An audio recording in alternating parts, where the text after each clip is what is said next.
Satu dekade dari sekarang, langit Indonesia akan diawasi oleh armada jet tempur generasi kelima yang memiliki kemampuan siluman dan kecepatan supersonik. Bukan dari Amerika atau Rusia, tapi dari Turkiye. Ya, Indonesia resmi menatap era baru kekuatan udara dengan rencana pengadaan 48 unit jet tempur Kaan. Pesawat tempur tercanggih yang dikembangkan oleh Turkish Aerospace Industries, TAI. Ini bukan sekadar pembelian alat perang. Ini adalah sinyal besar bahwa Indonesia sedang membangun kemandirian militer dan posisi strategis di Asia Tenggara. Langkah strategis, modernisasi kekuatan udara nasional.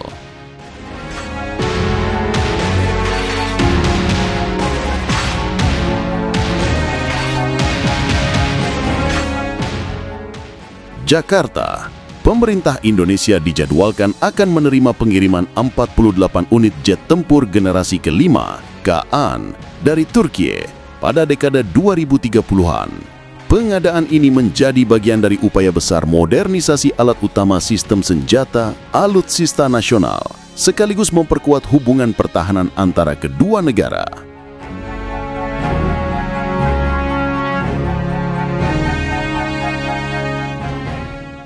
Kesepakatan bernilai triliunan rupiah. Presiden Turkiye, Recep Tayyip Erdogan, mengumumkan bahwa Ankara akan mengekspor jet tempur Kaan ke Indonesia. Nilai kontrak diperkirakan mencapai sekitar 10 miliar dolar AS atau setara 162 triliun rupiah, menjadikannya salah satu kesepakatan pertahanan terbesar dalam sejarah hubungan kedua negara. Meskipun begitu, pihak Kementerian Pertahanan Republik Indonesia, Kemhan RI, menegaskan bahwa rencana ini masih dalam tahap perencanaan dan belum menjadi kontrak final yang mengikat.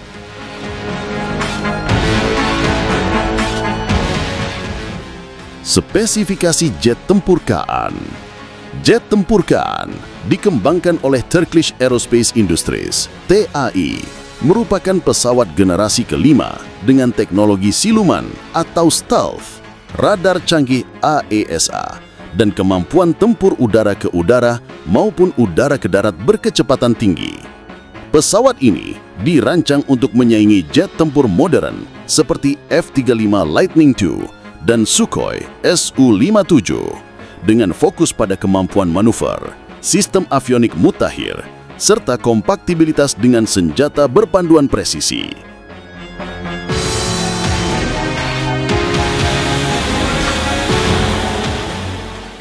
Jadwal produksi dan pengiriman.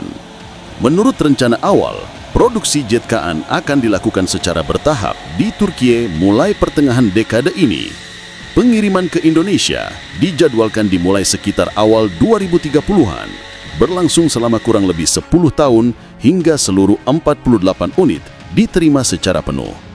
Sebagian prosesnya diharapkan melibatkan transfer teknologi serta partisipasi industri pertahanan nasional Indonesia untuk mendukung kemandirian industri alutsista di dalam negeri.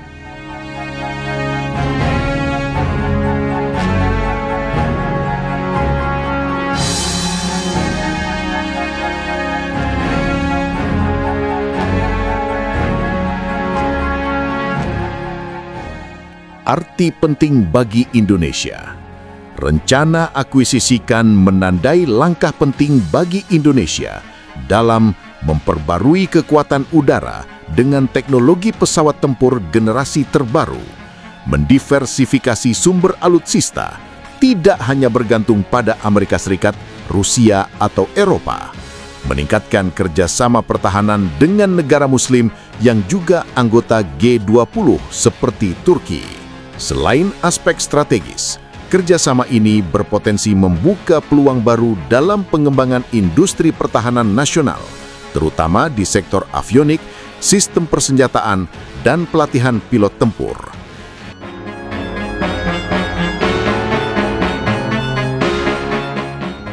Tantangan dan catatan. Meski prospeknya besar, sejumlah tantangan masih harus dihadapi. Di antaranya, pembiayaan besar yang berpotensi membebani anggaran pertahanan jika tidak direncanakan dengan matang, kesiapan infrastruktur dan pelatihan pilot untuk mengoperasikan pesawat generasi kelima yang berteknologi tinggi, proses produksi dan pengujian kan yang masih berjalan hingga kini, sehingga jadwal pengiriman bisa berubah sesuai perkembangan teknologi dan sertifikasi pesawat.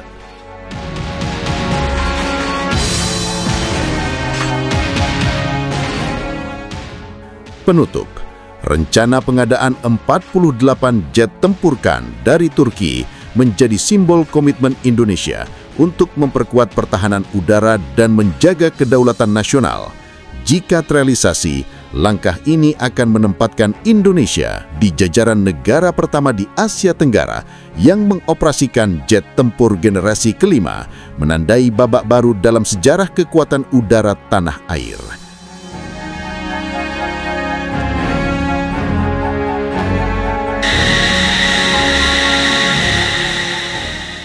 Rencana pengiriman 48 jet tempur Kan dari Turki bukan hanya tentang pesawat baru, ini tentang masa depan pertahanan Indonesia.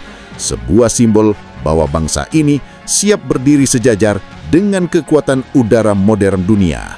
Jika semua berjalan sesuai rencana, maka di tahun 2030-an, langit Nusantara akan dijaga oleh armada jet siluman buatan Turki.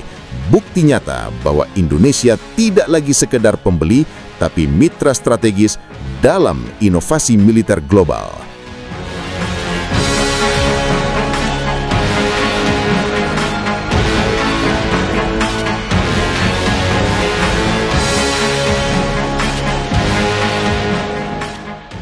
Bagaimana menurut Anda? Apakah langkah ini menjadi game changer bagi kekuatan udara Indonesia? Tulis pendapat Anda di kolom komentar. Dan jangan lupa untuk klik tombol suka, subscribe, serta nyalakan lonceng notifikasi agar Anda tidak ketinggalan update terbaru seputar teknologi militer, pertahanan, dan geopolitik dunia hanya di channel ini.